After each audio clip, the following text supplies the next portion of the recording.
Je suis Hippolyte Fatombi. Vous êtes sur le point de regarder une vidéo intitulée L'essentiel de la Kabbale en 30 minutes. Face à l'inconnu, il est normal d'éprouver quelques appréhensions, quelques inquiétudes.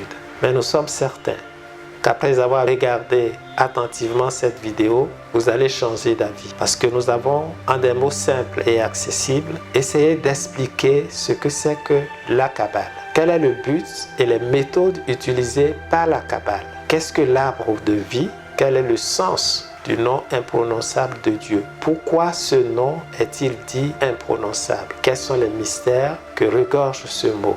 Et nous vous souhaitons une bonne méditation.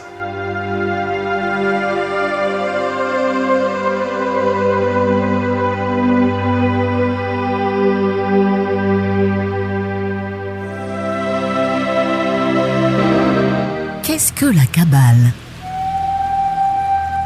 Méconnue du grand public, la Kabbale est restée de tout temps mystérieuse pour la conscience collective. Auprès du commun des mortels, elle est l'objet de multiples appréhensions, de critiques, expression d'une méfiance profonde qui fait penser à l'immense peur que suscite l'inconnu. En réalité, la Kabbale est la voie initiatique traditionnelle de l'Occident chrétien. Elle constitue le fondement même du christianisme.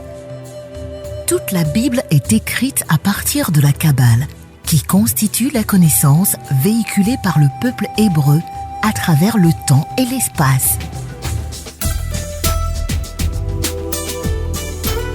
Cette tradition occidentale qu'est la Kabbale explique le fonctionnement de notre système solaire, lequel est basé sur des lois et des principes qui jusqu'ici ne sont connus que de quelques initiés. Aucune proposition de la Bible n'est écrite au hasard, et c'est à juste titre que celle-ci est considérée comme le plus grand des livres. D'autre part, à la lumière des éclaircissements qui précèdent, il apparaît que les vérités cachées de la Bible peuvent être révélées au moyen de la Kabbale. C'est en elle et en elle seule que nous retrouverons les clés qui nous permettent d'ouvrir les portes scellées du grand mystère.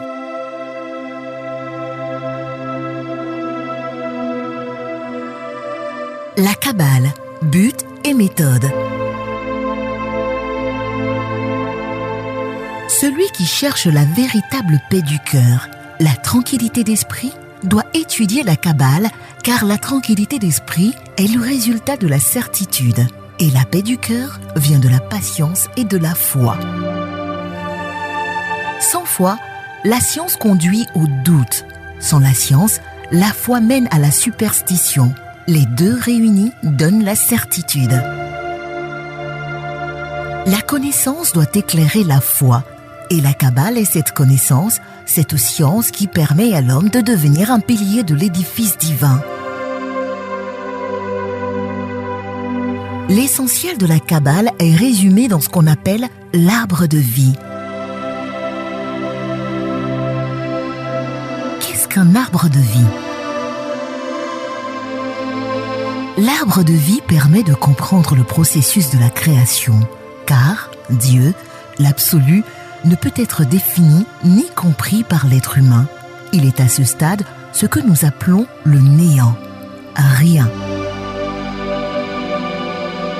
Mais peut-on créer à partir de rien? Notre entendement appelle rien ce que notre conscience ne peut appréhender. Pourtant, Dieu a conscience de lui-même. Il est l'expression vivante de la plénitude. Il est. Tous les mondes visibles et invisibles sont l'expression de sa manifestation. Et lorsqu'il se manifeste, il n'est plus ce qu'il est, car toute manifestation est une partie de lui. Mais imaginons que cet être qui est, cet absolu, ressent une volonté de se manifester. Si nous établissons 10 centres de manifestation entre l'absolu, le plus haut, le plus élevé, le plus subtil, l'insaisissable, jusqu'au plan physique, le plus bas, le matériel, nous formons ce que l'on appelle l'arbre de vie. Cet arbre de vie sera le schéma type, explicatif du développement de la vie sur le plan de la manifestation, mais aussi de l'évolution de l'homme lui-même et de toute activité humaine. Il est rationnellement impossible de donner une image de l'absolu. Néanmoins, schématisons-le par un point à partir duquel partent des flèches descendantes comme ceci. Ces flèches sont des radiations divines, issues du verbe primordial, qui représente la volonté de cristallisation dont nous avons parlé plus haut. Les radiations divines émises se cristallisent en une sphère correspondant à une fréquence vibratoire bien particulière, volonté, car sans la volonté, rien ne peut être créé. Représentons la volonté par ce cercle marqué 1. Cette volonté est indispensable à la naissance de toute action, à la mise à exécution de tout projet. Étant donné l'intensité de la charge vibratoire du centre ainsi formé, celui-ci ne pourra réaliser le projet divin qu'en se cristallisant davantage, c'est-à-dire en faisant baisser encore son taux vibratoire. Marquons 2 dans cette nouvelle sphère de vie et signalons au passage qu'il n'est pas facile de se cristalliser. En effet, pour baisser son taux vibratoire, se baisser en quelque sorte, afin d'aider les autres, il faut être capable d'exprimer un degré élevé d'amour pur. Après la sphère de la volonté, la deuxième sphère sera donc celle de l'amour en puissance, l'amour absolu.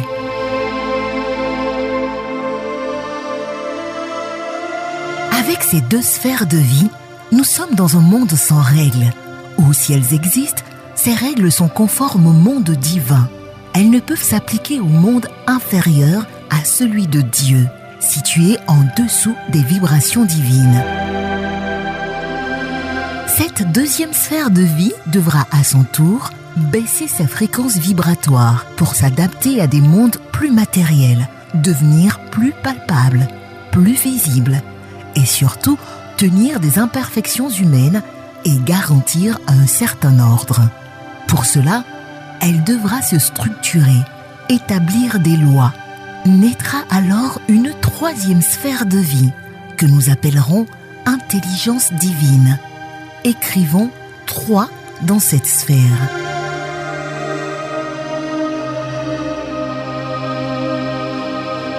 Ces 3 sphères constituent le monde des émanations, ou monde de la manifestation purement divine, c'est-à-dire renfermant tout le potentiel des mondes situés en dessous.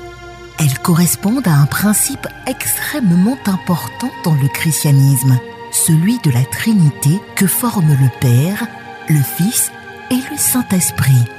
Le Père est la volonté, le Fils est amour, c'est le Christ. Le Saint-Esprit est l'esprit d'intelligence. Ce monde des émanations est le monde de Dieu. La fréquence vibratoire y est très élevée et rares sont les êtres qui peuvent y résider. Lorsque cette troisième sphère de vie baisse encore son taux vibratoire, il se crée une autre sphère, appelée paradis. C'est la sphère de l'abondance où résident tous les trésors au service du bien-être de l'humanité.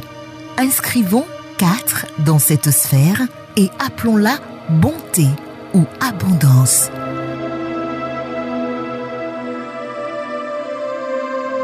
Dans ce monde de bonté créé par Dieu, existent de nombreux privilèges et sources de jouissance, de plaisirs qui, si l'on en abuse, risquent de détruire l'équilibre et la pureté du bien contenu dans cette sphère et annuler ses grâces.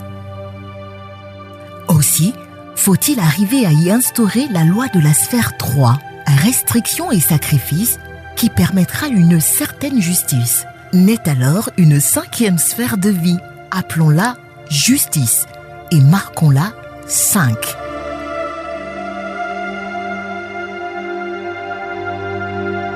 C'est dans un monde de bonté où règne la justice que peut naître l'harmonie, 6e sphère, que nous marquerons 6.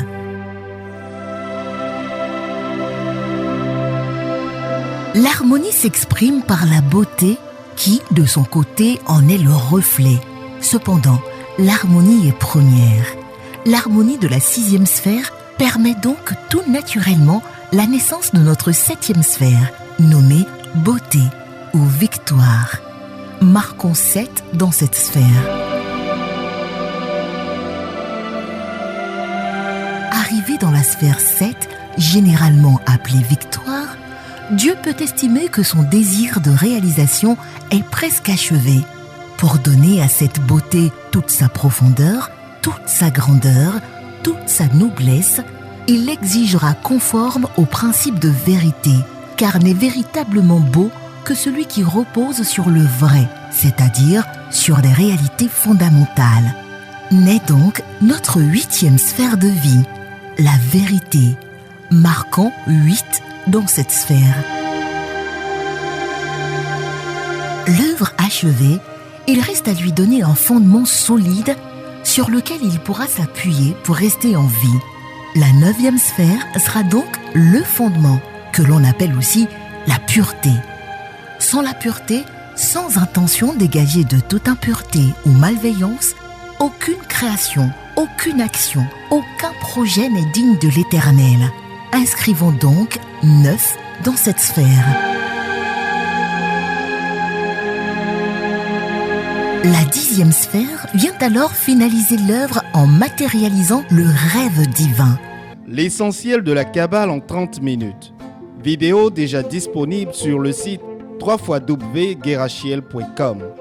Téléchargez-le dès maintenant et comprendre l'essentiel de la Kabbale en 30 minutes. Info Live.